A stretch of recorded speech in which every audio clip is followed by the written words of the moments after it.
Bonjour, que la paix soit sur vous. On va aujourd'hui parler d'un rapport qui a été pas mal diffusé dans les milieux soi-disant de droite. Quand je dis les milieux soi-disant de droite, je pense à un magazine comme Valeurs Actuelles. Valeurs Actuelles qui est présenté comme étant un magazine de droite, mais qui ne l'est pas du tout, puisqu'il porte très bien son nom. Les valeurs de ce magazine sont véritablement actuelles. Ce sont les valeurs du gauchisme, du cosmopolitisme, du féminisme, etc. Ce sont les valeurs de mai 68, avec le seul côté de droite, c'est le côté anti-immigration. En fait, pour comprendre qui sont les personnes derrière Valeurs Actuelles, il faut se dire que ce sont des 68ards qui ont vieilli et qui n'aiment pas l'islam, tout simplement. Donc, pour revenir au sujet, eux ont pas mal relayé ce rapport. Il y a également, bien entendu, et c'est assez naturel, les magazines et les journaux chrétiens, les sites chrétiens qui ont relayé ce rapport de manière assez importante. Donc ce rapport qui nous vient d'un lobby chrétien, et dans ma bouche le terme lobby n'est pas quelque chose de péjoratif, il ne faut pas le prendre de cette manière, puisque je considère que chaque groupe a le droit de se défendre, de défendre ses intérêts, que ce soit par des campagnes de communication, par le fait de parler aux élus, etc. C'est tout à fait normal.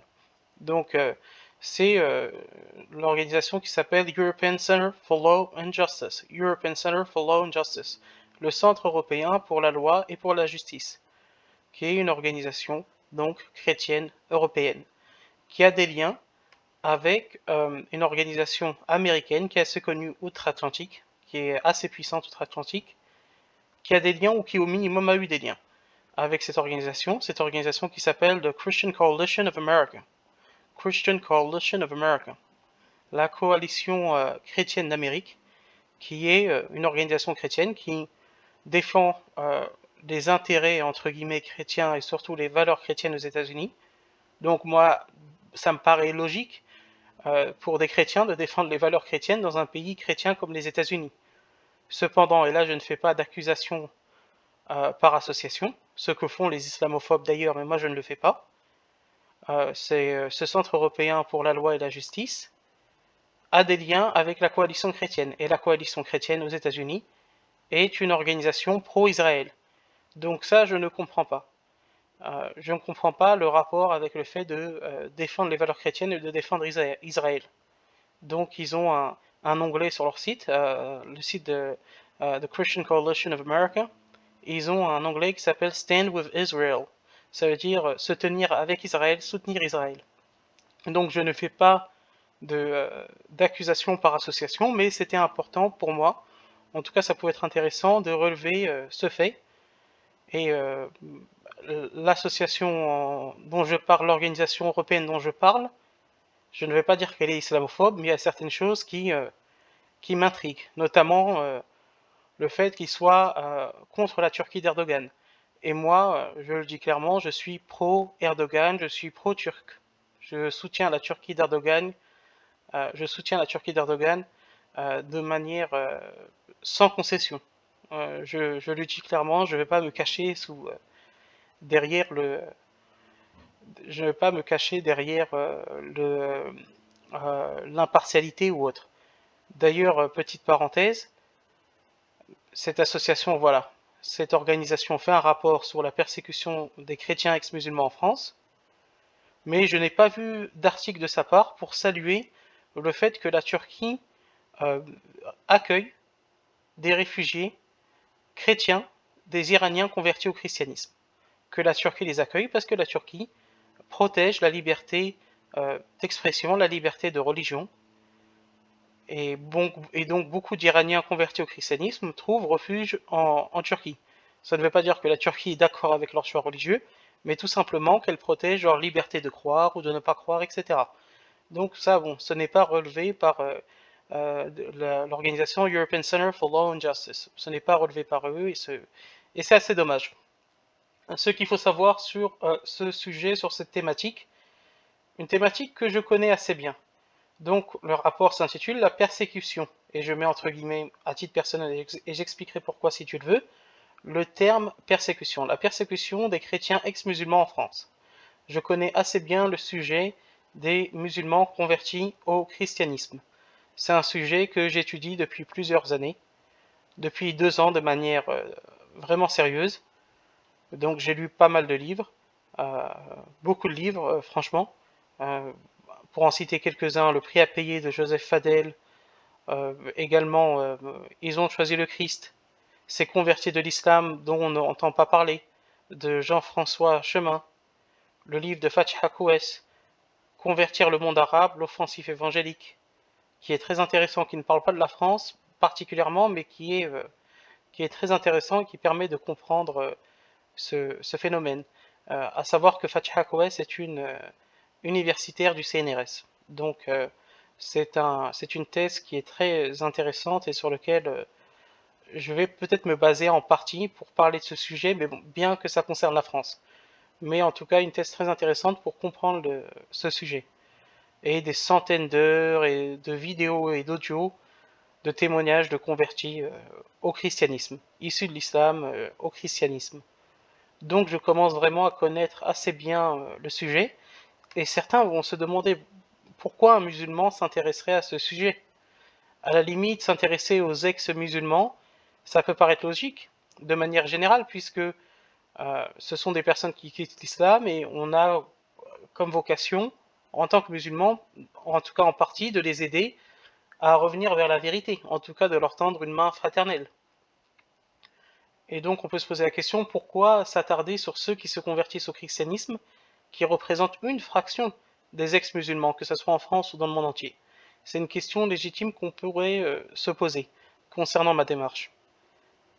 Moi, la raison pour laquelle je m'intéresse précisément aux convertis au christianisme, c'est que franchement, le christianisme est un de nos seuls véritables concurrents.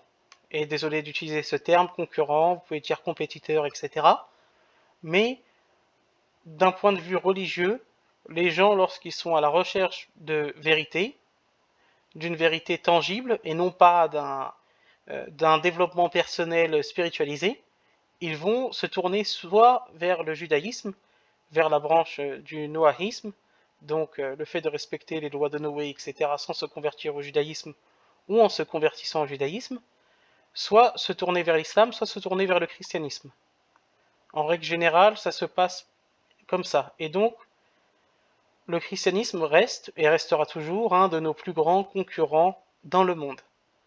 Pourquoi? Parce que un ex-musulman devenu athée ou agnostique ne va pas avoir d'enfants, on va avoir très peu d'enfants. Et lui-même va être à un moment tenté par le fait de revenir vers l'islam. Ce qui est logique, les gens sont spirituels, on est spirituel de nature, on a envie de connexion avec Dieu, de quelque chose de tangible, d'une véritable religion et d'une relation, les deux. On est en recherche des deux, d'une religion et d'une relation. Donc, ces personnes-là voudront à un moment, en tout cas une partie d'entre elles, revenir vers l'islam. Et elles ne vont pas avoir beaucoup d'enfants, donc on ne va pas avoir d'énormes dans le futur génération d'ex-musulmans, fils d'ex-musulmans, et même leurs enfants vont être éduqués dans une logique tu choisiras ta religion plus tard, on ne t'impose aucune éducation religieuse. Donc une partie d'entre eux va revenir, si Dieu le veut, vers le giron de l'islam. Cependant, ceux qui se convertissent au christianisme, c'est plus compliqué, puisque le christianisme donne l'illusion d'avoir une relation avec Dieu, d'avoir une spiritualité, etc. Donc à partir de ce moment-là, ils ont cette illusion, donc ils ont un confort. Ils se disent, bon, je n'ai pas abandonné Dieu, je ne suis plus musulman, mais je n'ai pas abandonné Dieu. Donc ils vont rester de manière plus importante, souvent dans le christianisme. Ils vont avoir plus d'enfants, surtout s'ils décident de devenir catholiques, puisque les catholiques rejettent les moyens de contraception comme la pilule et autres. Donc un catholique pratiquant va avoir pas mal d'enfants. Encore plus s'il devient sédévacantiste, parce que sédévacantiste, parce que chez les sédévacantistes, il y a aussi pas mal de convertis issus de l'islam qui, se sentant rejetés par l'église conciliaire, vont chez les sédévacantistes. Donc le christianisme représente un adversaire idéologique plus important, en tout cas sur le long terme, que l'athéisme ou les agnostiques, tout simplement parce que les athées et les agnostiques n'ont pas d'enfants. Le futur est pour ceux qui croient et qui ont des valeurs morales et qui préservent leur famille. L'athéisme, l'agnostisme nous paraît comme étant une force importante aujourd'hui, elle l'est clairement. Mais le christianisme, sur le long terme, sera toujours l'adversaire numéro un. Donc c'est pour ça que je m'intéresse à ce sujet. Là, bon, on va passer un peu le sommaire, on va rentrer directement dans cette étude. Cette étude qui est suivie aussi d'un reportage que j'ai regardé de 50 minutes, qui traite du sujet donc des chrétiens, des musulmans convertis au christianisme, qui seraient persécutés en France. Et je vais expliquer les critiques que j'ai envers cette étude. Mais d'abord, je vais essayer d'être le plus honnête possible. J'ai un biais. Le biais, c'est que je suis musulman, un musulman convaincu, et que donc je ne peux être que critique par rapport à l'itinéraire d'une personne qui quitte l'islam. C'est naturel. On ne peut pas me demander l'inverse. Tout comme on ne peut pas demander à un chrétien de ne pas être critique envers quelqu'un qui se convertit à l'islam. C'est logique que voilà, il va y mettre des critiques. Cependant, je vais essayer d'être le plus objectif possible, le plus juste possible avec ceux qui se sont convertis au christianisme, et le plus juste possible et le plus même charitable avec ce rapport. Donc, la première chose que je veux dire, c'est qu'il y a véritablement, oui, un phénomène depuis 40-50 ans. Ce n'est pas un phénomène incroyable non plus. Ce n'est pas un phénomène ultra important, mais il y a quand même un phénomène plus important que dans les siècles précédents de personnes qui se convertissent au christianisme, des personnes issues de l'islam qui se convertissent au christianisme. Ce phénomène existe, ce phénomène est plus important qu'auparavant. Donc on peut dater l'émergence de cela comme un phénomène aux années 70.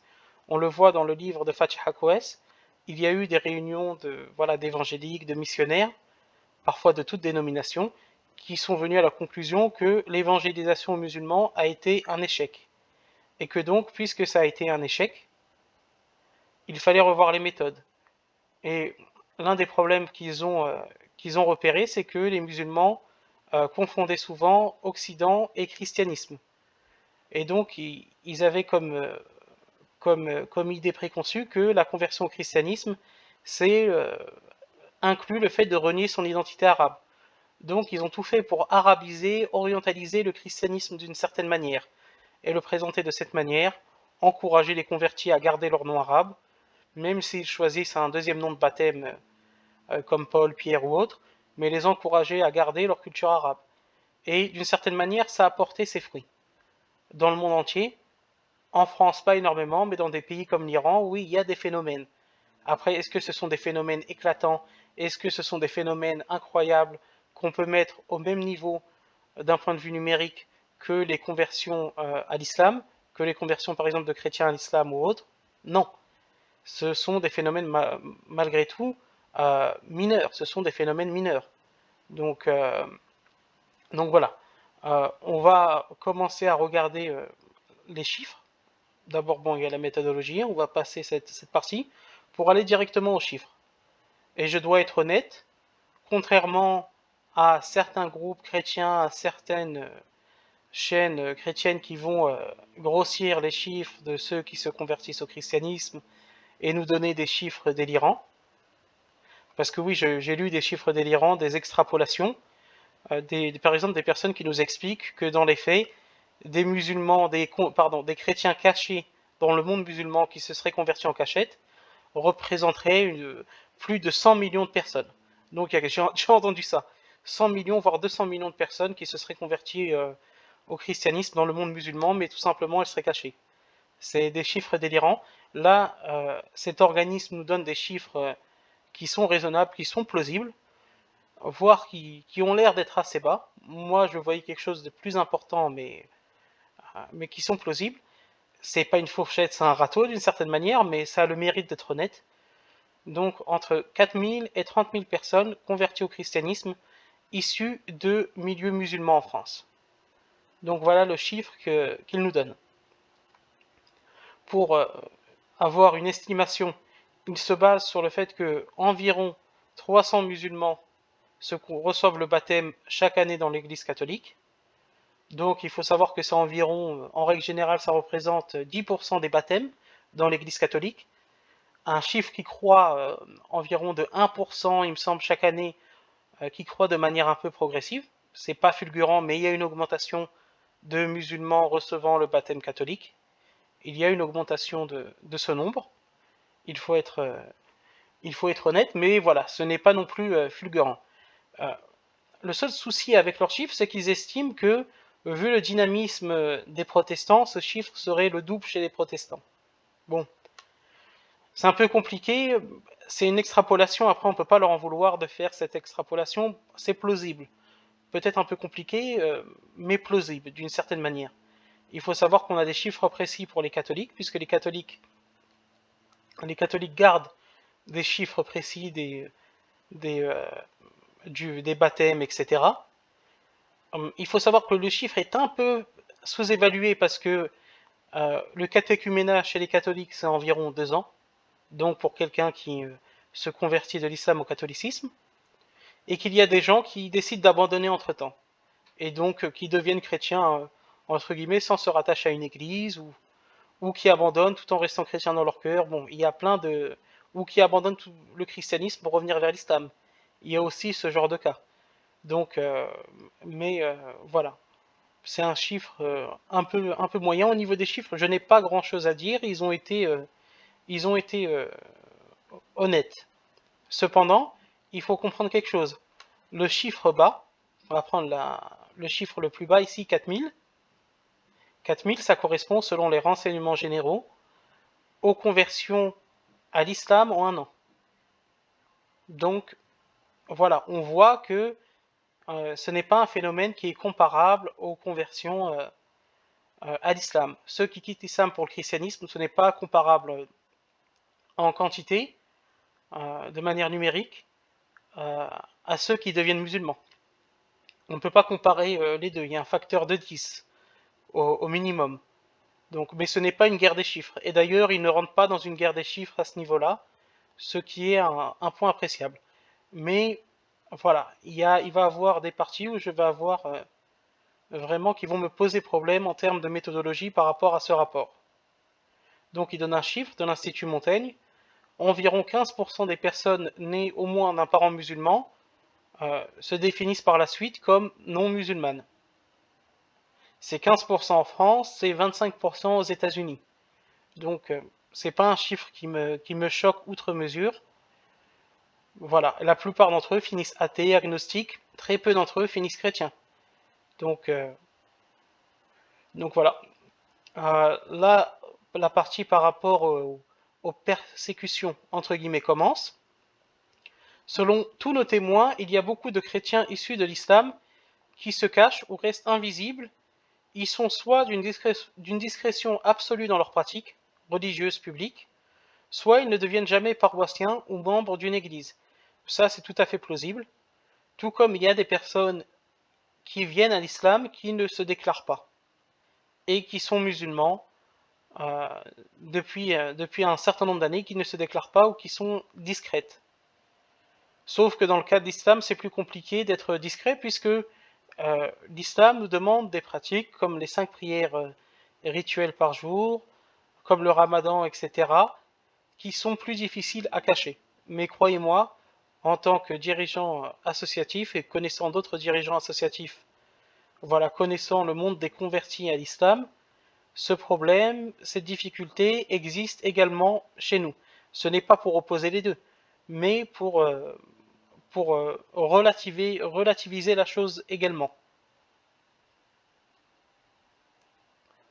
Et donc ça va être là où je ne vais pas être d'accord. Aujourd'hui en France, il est à minima difficile et plus généralement dangereux pour un musulman de quitter sa religion.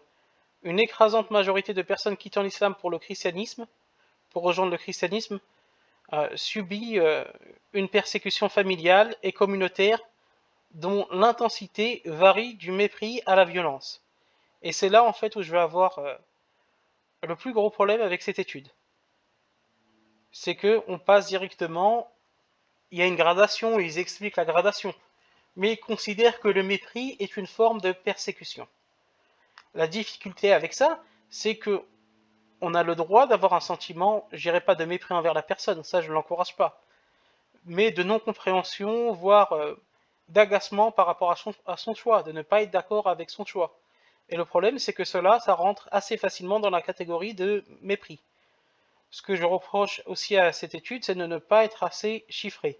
Mais je reconnais la difficulté de faire ce genre d'études, donc voilà, ce sera peut-être pour eux pour une prochaine étude. Mais une écrasante majorité, on n'a pas de statistiques précises à ce niveau-là. Je ne vais pas remettre en cause ceux qui disent pour remettre en cause, mais voilà, la difficulté, c'est qu'on passe du mépris à la violence. Par rapport au mépris, si une personne a l'occasion de voir tous les commentaires que je reçois chaque jour, chaque semaine, d'insultes envers ceux qui décident de témoigner à visage découvert de leur conversion à l'islam, voilà, des, des, des mots, d'une violence absolument inouïe, des insultes, parfois des menaces. Euh, donc, ce n'est pas un phénomène qui se retrouve uniquement chez les musulmans convertis au christianisme. C'est simplement un phénomène d'une société qui devient de plus en plus violente, et où les tensions sont de plus en plus exacerbées, d'un côté ou d'un autre. Cependant, je vais quand même dire quelque chose, et bon, les chrétiens vont considérer que c'est un aveu, pour moi ce n'est pas un aveu, c'est simplement le fait de dire la vérité. Une personne qui se convertit à l'islam aura moins de difficultés qu'une personne musulmane qui va se convertir au christianisme de manière générale. De manière générale, pourquoi? Est-ce que c'est parce que nous, les musulmans, on est des méchants bourreaux persécuteurs? Absolument pas. C'est pour la raison suivante. C'est que pour nous, pour les musulmans en règle générale, l'islam a une importance considérable. C'est un marqueur à la fois identitaire ou autre qui est important. Marqueur que n'est plus le christianisme chez les autres Français. Donc, plus personne, entre guillemets, ne va s'offusquer d'une conversion à l'islam venant, peu de personnes, autant pour moi, peu de personnes vont s'offusquer d'une conversion à l'islam venant du catholicisme. Tout simplement parce que pour eux, le catholicisme n'est plus un marqueur important, voire il est moqué, il est raillé, etc. Donc il y a cela aussi. Et d'ailleurs, un catholique tradit, qui s'appelle Fidé Post, Fidé TV sur YouTube, je vais faire une vidéo sur lui prochainement si Dieu le veut, l'a dit.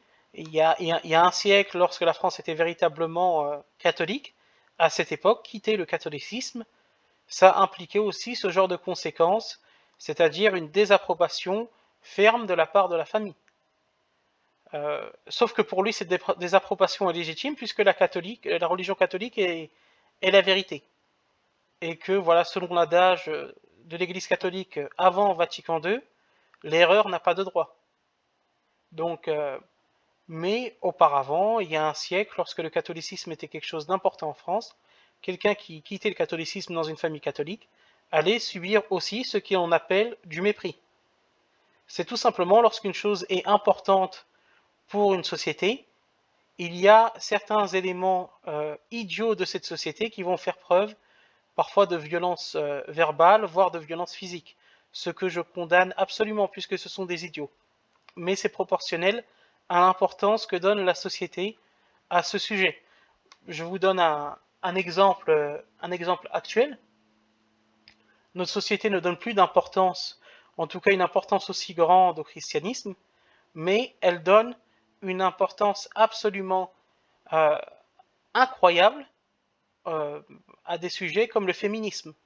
Une personne qui va critiquer le féminisme, mais véritablement avoir une critique entre guillemets très forte du féminisme, elle va subir au minimum du mépris. Peut-être pas de la violence physique, mais ce que les auteurs du rapport appellent une mort sociale. Donc voilà, je relativise la chose, mais ça n'excuse absolument pas, et ce n'est pas pour relativiser les souffrances de ces personnes qui se convertissent au christianisme. Parce que c'est tout à fait condamnable d'agir de cette manière. Donc il est dit, la persécution est d'abord intrafamiliale.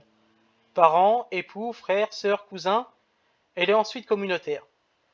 Il y a ce genre, entre guillemets, si on prend ce terme de persécution, beaucoup, et j'en ai déjà vu voilà, de mes propres yeux. par rapport à des témoignages que j'ai reçus directement, de convertis à l'islam qui subissent des persécutions de leurs parents. J'ai connu un converti à l'islam dont le père était très islamophobe et qui avait peur de se faire frapper par son père, de subir des violences physiques, puisque en fait il vivait seul avec son père. Donc il avait peur pour cela d'annoncer sa conversion à l'islam. Et ce genre d'exemples ne sont pas anecdotiques. Certaines personnes doivent changer de région, doivent changer de lieu d'habitation, alors que la France n'est même plus une terre catholique. C'est tout simplement parce que voilà, l'islam est vu comme quelque chose de mauvais, quelque chose qui est contraire aux valeurs de la France. Donc, euh, donc voilà. Elle s'exerce dans la vie réelle, mais également sur les réseaux sociaux ou les islamistes. Donc ce terme est très gênant parce que islamiste auparavant, ça voulait tout simplement dire musulman. Que ce soit au 18e, 19e siècle, ça voulait dire musulman. Donc bon, ils choisissent les mots qu'ils souhaitent. Ils sont bien sûr libres de les utiliser, mais c'est très vague. Islamiste, ça peut autant concerner une personne proche de Daesh qu'une personne tout simplement qui veut le retour d'un État musulman dans un pays musulman comme la Turquie ou comme le Maghreb, d'un État régi par la charia. Donc c'est un terme très vague. Mais bon, il peut donc ponctuellement arriver qu'un converti soit découvert et menacé, violenté, voire tué par un islamiste qui lui était inconnu. Il y a eu des cas qui ont été rapportés, notamment dans le documentaire, mais certains cas, notamment un, n'a pas été relayé dans les médias. On explique dans le documentaire que c'est parce que dans le reportage, que c'est parce que la famille ne souhaite pas que porter plainte. Je mets pas en doute que ça arrive, mais sur ce cas en particulier, je reste sceptique. Mais en tout cas, si c'est arrivé, c'est vraiment très grave et c'est plus que condamnable. Il y a un autre cas aussi d'une femme qui a été tuée par son mari pour cette raison apparemment, qui cette fois-ci l'histoire serait publique. Donc voilà. Après, ce n'est pas non plus des cas très nombreux, mais un seul cas, c'est déjà un cas de trop. Et en tant que musulman, il faut être honnête, on ne peut que condamner ce genre de choses. Et l'islam condamne absolument ce genre de choses, ce genre de d'ignominie d'attaquer une personne parce que tout simplement elle a choisi de quitter l'islam, que ce soit pour le christianisme ou autre. Donc les motifs de persécution, et c'est là aussi un autre point où je critique fortement ce rapport, les conversions qui impliquent l'apostasie, al-ridda, donc l'apostasie, est condamnée dans le Coran. La conversion, pardon, qui implique l'apostasie et ridda est condamnée dans le Coran et violemment condamnée dans les hadiths, ce qui justifie pour beaucoup de musulmans une persécution physique et morale des convertis. Donc on ne va pas rentrer déjà dans le sujet qui est dans le fiqh, dans la jurisprudence islamique, qui est de savoir, dans un État islamique musulman, avec un juge musulman, quel est le sort de celui qui quitte l'islam pour devenir chrétien, pour devenir athée ou autre. Quel est son sort? Donc je ne vais pas discuter de ce sujet, simplement il y a des divergences, il y a un avis majoritaire bien entendu, mais il y a des divergences sur le sujet. Et je vais expliquer pourquoi c'est important de dire qu'il y a des divergences. Mais imaginons que ce soit vrai, que l'islam condamne, qu'il y a de manière unanime une condamnation de l'ex-musulman à mort dans un pays musulman. Cela ne justifie absolument pas les persécutions ici en France qui n'est pas une terre d'islam. Pourquoi? Parce que, tout simplement, une règle islamique simple, c'est que les peines de la charia ne peuvent être appliquées qu'en terre d'islam avec un juge islamique. Donc à partir de là, on prend le scénario où l'apostat est condamné à mort en terre d'islam, ce qui ne fait pas absolument consensus, mais c'est un autre sujet. Donc on prend ce scénario-là, même comme ça, il n'y a aucun moyen de justifier le fait de s'attaquer à un ex-musulman en France, que ce soit de manière verbale ou physique ou autre. C'est totalement interdit par l'islam à 100%. Vous pouvez demander à n'importe qui, il y a un consensus sur le fait que ce soit interdit dans une terre non musulmane. Donc, et je voudrais revenir sur ce point parce que le directeur de cet organisme est un catholique. Donc ce n'est pas un protestant. Et donc il ne va pas avoir la possibilité de me dire oui, mais plus important c'est les évangiles. Dans l'histoire catholique, et notamment on le voit dans des encycliques comme Mirarivos, qui, du pape Grégoire XVI, qui ne concerne pas simplement l'indifférentisme religieux, mais qui concerne aussi la liberté religieuse, qui est vue comme une hérésie. Donc avant Vatican II et Dignitatis Humanae, l'Église catholique encourageait le fait de restreindre la liberté religieuse des hérétiques, de ceux qui prêchaient publiquement contre le catholicisme et contre les doctrines catholiques. Attention, petite précision, l'Église catholique n'a jamais baptisé des gens de force dans sa doctrine, cela est interdit. Des catholiques l'ont fait, mais cela est interdit dans la doctrine catholique de baptiser une personne de force. Ça, il faut être clair à ce niveau-là.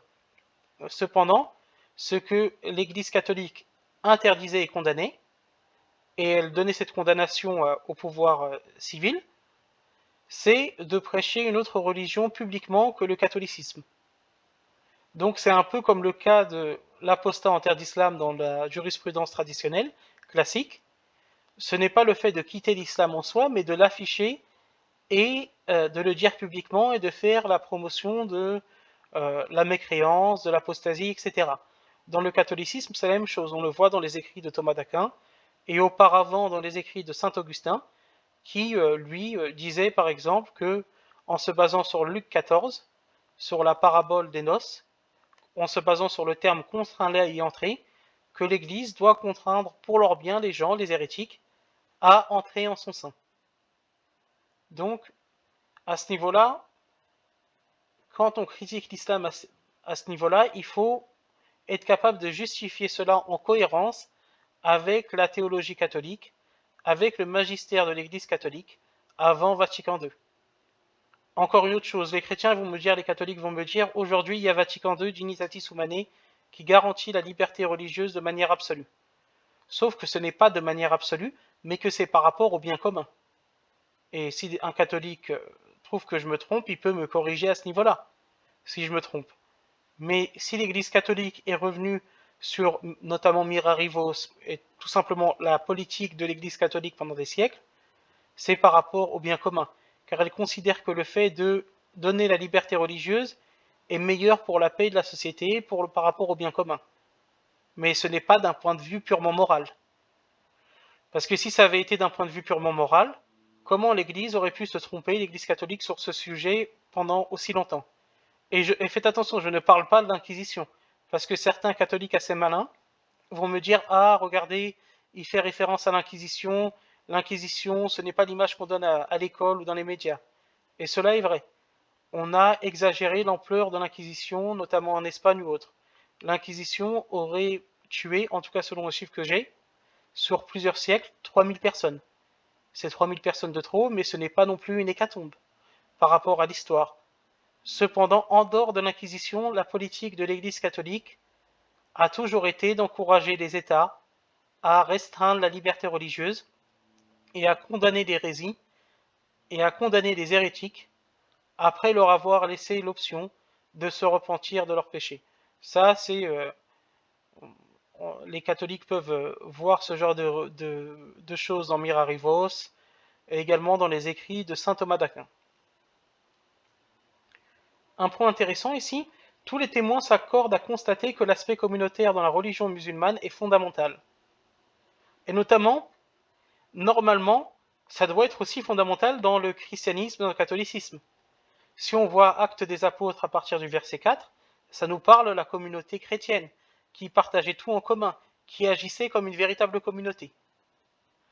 Donc, d'une certaine manière, on peut voir une certaine jalousie des chrétiens par rapport au fait que nous, musulmans, Dieu merci, nous sommes encore une communauté forte. Avec nos défauts, avec nos manquements, on ne va pas le cacher, mais nous sommes encore une véritable communauté. Les chrétiens ne le sont plus. Il n'y a pas de rapport communautaire dans le christianisme. D'ailleurs, c'est une critique que font quasiment tous les convertis issus de l'islam au christianisme et particulièrement au catholicisme. Ils se plaignent de la froideur des chrétiens, du fait qu'on ne les invite jamais, qu'il n'y a pas de communauté, qu'après le catéchuménat, on les laisse de leur côté, et puis voilà, qu'on les invite jamais aux fêtes, etc. Donc, après, cet aspect communautaire des musulmans en France est très positif, mais oui, il peut avoir un côté négatif dans le sens où il y a potentiellement plus de violence pour celui après qui quitte l'islam, puisqu'on on se considère comme faisant partie d'un bloc. Et cela est exacerbé par le fait que l'islam est attaqué par la société. Donc certains idiots ont l'impression que si quelqu'un quitte l'islam, c'est un traître parce qu'il nous quitte au moment où on a le plus besoin d'être unis. C'est une manière idiote de voir les choses. Il y a aussi une autre manière idiote qui se retrouve souvent de voir les choses, qui se retrouve souvent d'ailleurs chez les non-pratiquants, et beaucoup moins chez les pratiquants. D'expérience, les réactions que l'on voit les plus dures contre les ex-musulmans viennent souvent de non-pratiquants et pas de pratiquants. Que ce soit moi, quelqu'un comme Jésus musulman, le collectif Al-Hanifiyya, etc., lorsqu'on est face à des ex-musulmans, on va être en désaccord profond avec eux, on va débattre, etc., mais on va être courtois. On ne va pas avoir de mal à, je sais pas, à manger un kebab avec eux, à discuter avec eux, dans le but notamment de les ramener à l'islam, dans le but de les rappeler à la vérité et de les ramener à l'islam. Cependant, les non-pratiquants vont avoir souvent une vision de l'islam comme étant une religion nationale. Une religion nationale, c'est notre religion, à nous les Arabes, à nous voilà les Maghrébins, etc. Donc, si tu es né musulman, tu dois rester musulman. Et donc vont avoir une vision assez clanique de l'islam. On est musulman, on doit rester musulman, quoi que l'on pense par rapport à l'islam, il n'y a pas de recherche de la vérité ou autre. On est né musulman, on doit le rester.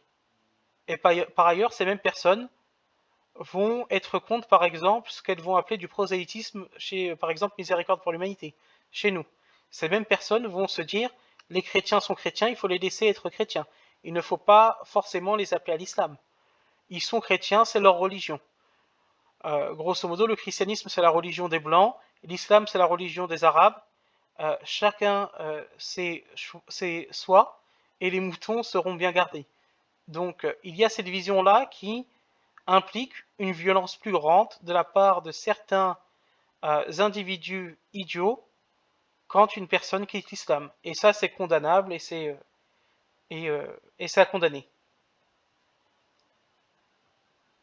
Il n'est pas concevable pour la majorité des musulmans qu'une personne d'origine musulmane maghrébine, même française, ne soit pas musulmane.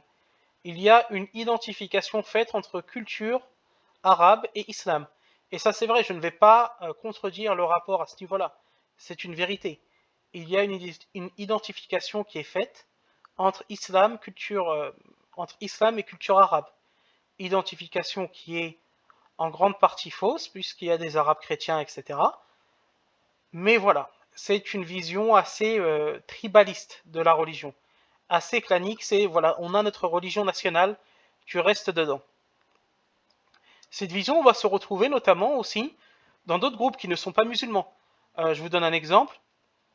Chez les orthodoxes, les chrétiens orthodoxes, grecs, russes, notamment en Russie, quelqu'un qui va quitter, je ne parle même pas de critiquer, qui va quitter l'orthodoxie pour être musulman, il va être considéré comme un traître.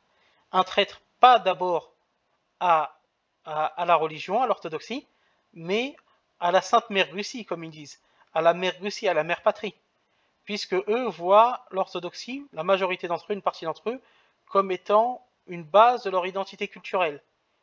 Donc, de manière générale, les peuples se construisent de cette manière. Ce n'est pas uniquement les musulmans. Donc, il n'y a pas de monopole musulman sur ce sujet. Et moi, je critique ça d'une certaine manière. Pourquoi? Parce qu'il y a certains parents, souvent non pratiquants, qui n'appelaient même pas leurs enfants à faire la prière, par exemple, qui ne les invitaient même pas aux pratiques de l'islam, en dehors du jeûne et du fait de ne pas manger de porc, qui ne les appelaient même pas l'islam, mais lorsqu'ils quittent l'islam, c'est la guerre, c'est la fin du monde. Et ce n'est pas parce qu'ils s'inquiètent par rapport à leur âme, à l'âme de leurs enfants qui a quitté l'islam, est-ce qu'ils vont aller en enfer ou au paradis? Ce n'est pas pour ça, pour la majorité d'entre eux, c'est par rapport à l'identité, au respect des ancêtres et à ce que vont dire les autres dans la communauté. Il faut être franc, il y a cela. Donc, il n'y a rien d'islamique en cela. Le musulman, bien sûr, est profondément blessé dans son cœur lorsqu'une personne quitte la vérité. Mais son objectif, ce n'est pas de faire peur à cette personne, de lui faire du mal, quel que soit le chemin qu'elle décide de prendre, c'est de la ramener vers la vérité, en tout cas de lui proposer de revenir vers la vérité. Et ça, si on considère que c'est déjà du mépris ou autre, dans ce cas-là, Jacques, le frère de Jésus, est méprisant, puisqu'il dit à la fin de l'épître de Jacques que celui qui ramène un pécheur éloigné de la voie euh, rachètera une personne de la mort, ramènera une personne de la mort, et couvrira une multitude de péchés. Donc, Jacques, le frère de Jésus, avait cette attitude. Ceux qui se sont éloignés du droit chemin, il faut les ramener avec douceur vers la vérité.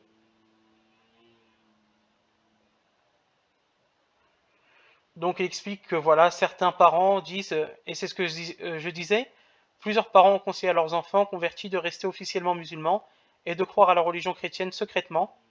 Les témoins expliquent cela par le fait que le fort communautarisme est contrebalancé par un faible respect en privé des préceptes de la religion islamique.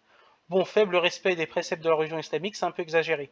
Cependant, pour certains, comme il est dit après, l'islam, c'est voilà, le minimum de l'islam pour eux, c'est pas les 5 piliers de l'islam, c'est le fait de ne pas manger de porc et de faire le ramadan.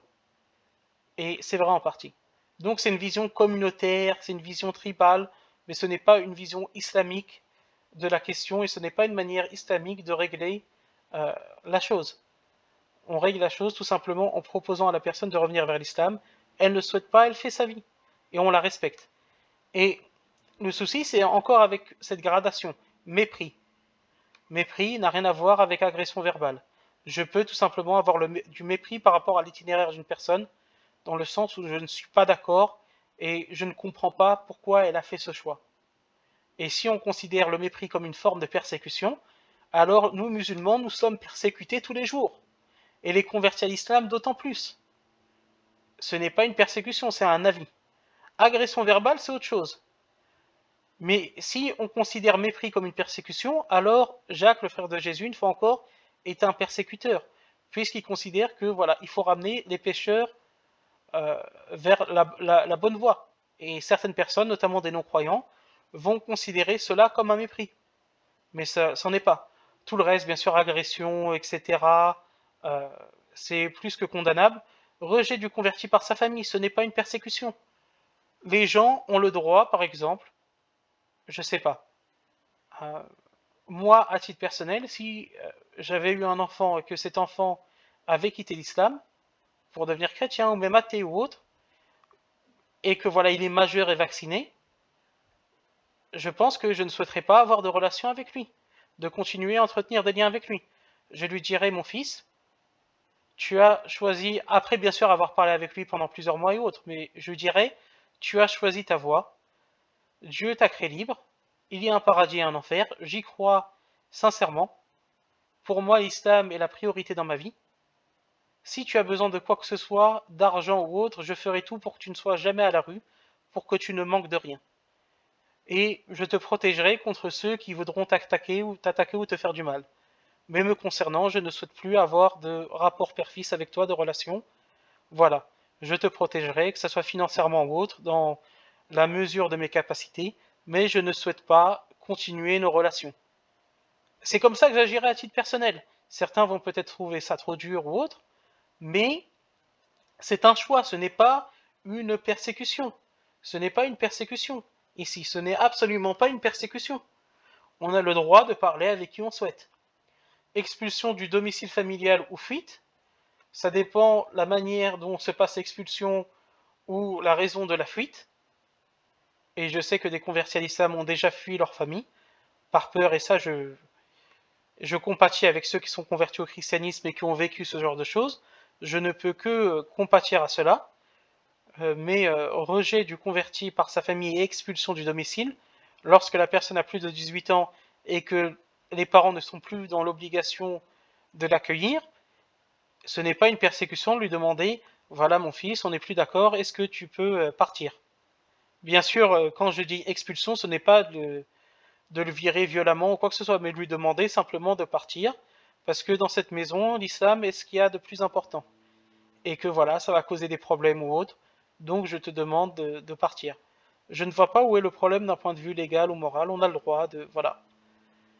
Tout comme je comprends qu'un parent chrétien très pratiquant ne souhaite plus avoir à vivre avec son fils qui est devenu musulman. C'est dur, je comprends, mais je comprends aussi la réaction du père, puisqu'il considère que l'islam, ou de la mère, puisqu'il considère que l'islam n'est pas la vérité. Je comprends leur douleur. Chacun gère les choses de la manière dont il veut. Ce sont des épreuves, des deux côtés, que ce soit du converti à l'islam ou du converti au christianisme, ce sont des épreuves pour ces personnes, mais ce ne sont pas des persécutions en soi, à moins que ça soit suivi de violences physiques, psychologiques ou quoi que ce soit, ou verbales. Donc tout le reste, bien entendu, c'est ignoble et c'est plus que condamnable. Et sincèrement, je prie pour la sécurité de ces personnes qui ont quitté l'islam, je prie pour leur guider et je prie pour leur sécurité. Franchement, des gens qui agissent de cette manière, qui les frappent ou autre, voilà, euh, vous êtes les personnes les plus idiotes qui existent sur la surface de la Terre. On va passer le côté humain, il est immoral de frapper cette personne, de lui faire du mal. Mais même d'un point de vue simplement pragmatique, est-ce que vous pensez que c'est en la frappant, en lui faisant du mal, qu'elle va se dire « Ah, l'islam c'est la vérité, je me suis trompé ».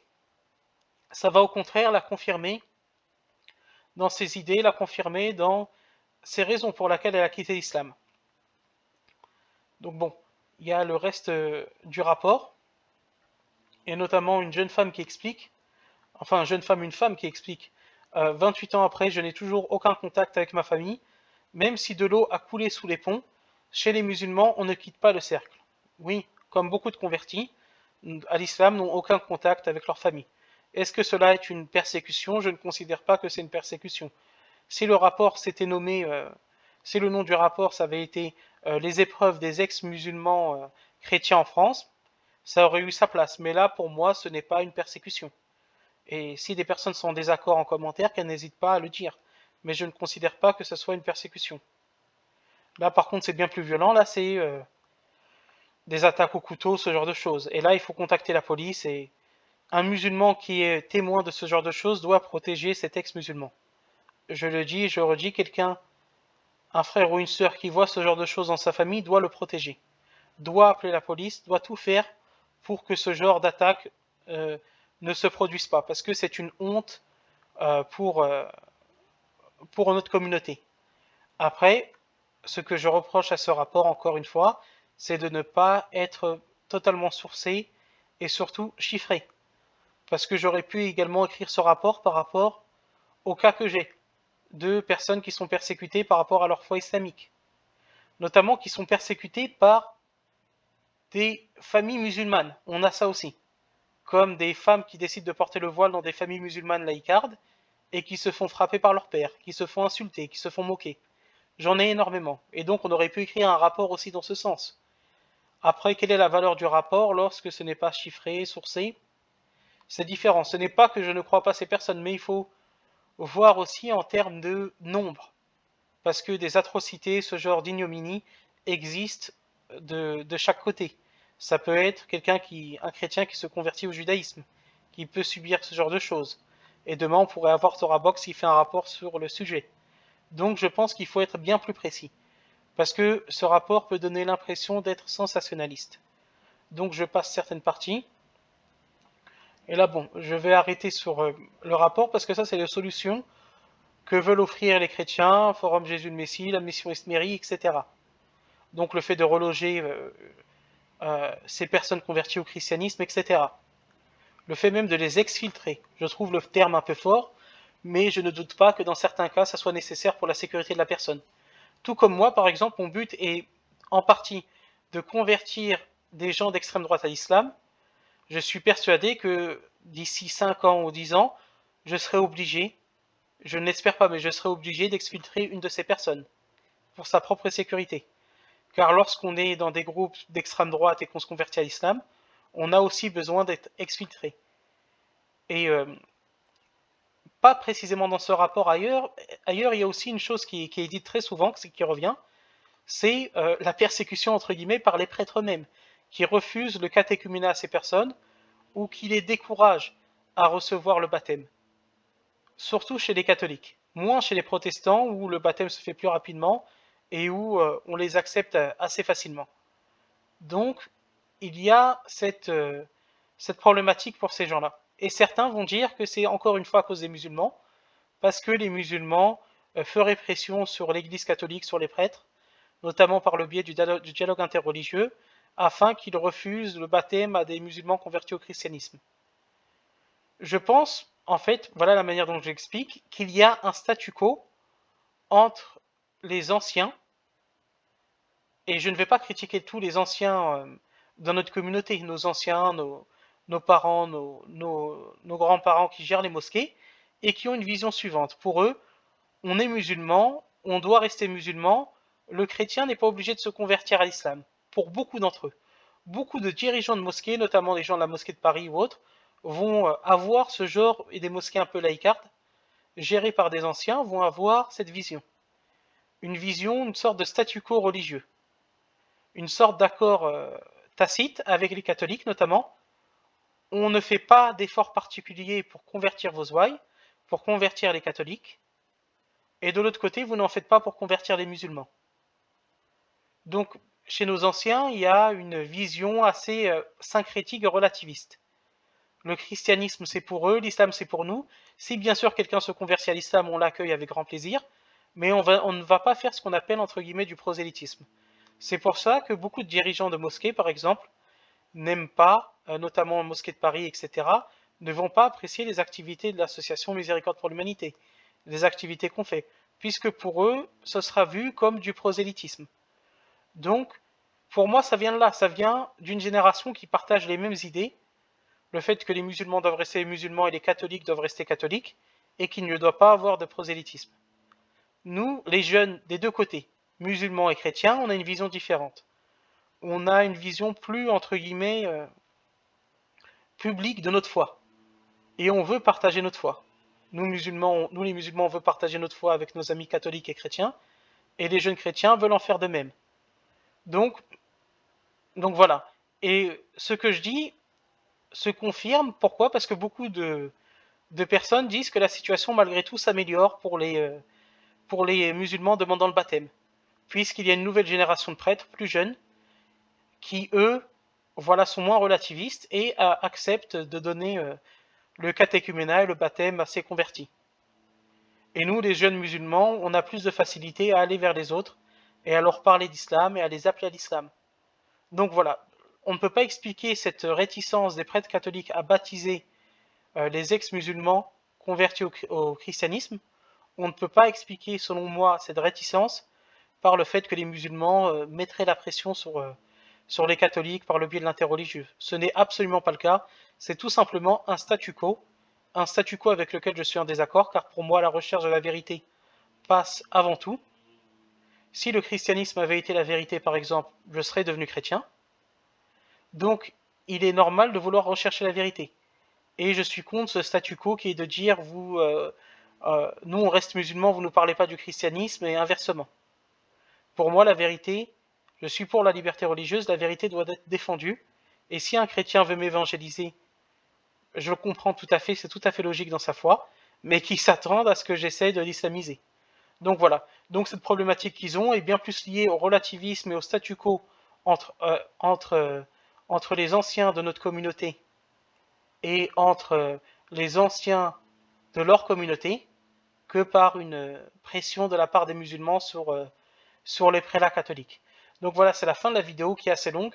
Je vous demande pardon pour la qualité du micro, je pense que là il est en train de rendre l'âme. Donc je vais acheter un nouveau micro assez prochainement, si Dieu le veut, de meilleure qualité. Donc je vous remercie pour votre attention. Et je prie pour ces ex-musulmans afin qu'ils reviennent vers la vérité. Et je prie afin qu'ils soient en sécurité. Et une fois encore, l'islam, qu'on accepte ou non la peine de mort pour l'apostat dans les pays musulmans, dans tous les cas, l'islam condamne ce genre de persécution, condamne ce genre d'attaque, d'autant plus dans un pays non musulman. Que Dieu vous bénisse et que Dieu vous garde.